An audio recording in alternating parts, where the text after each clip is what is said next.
ভোরের আলো ফোটার সঙ্গে সঙ্গে ক্রেতা বিক্রেতার সমাগমে মুখর মুন্সিগঞ্জের মীরকাদিমের মাছের আড়ত।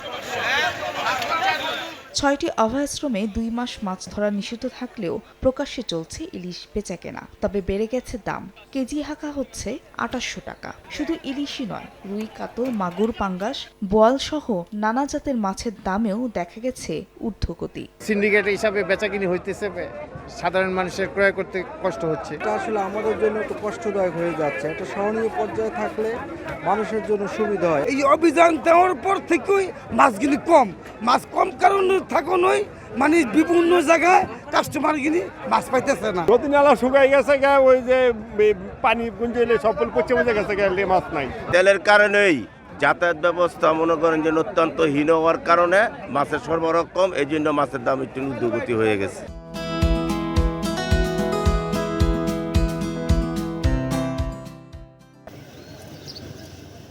রোজায় মাদারীপুরে বেড়েছে মৌসুমি ফলের চাহিদা, রয়েছে পর্যাপ্ত সরবরাহ।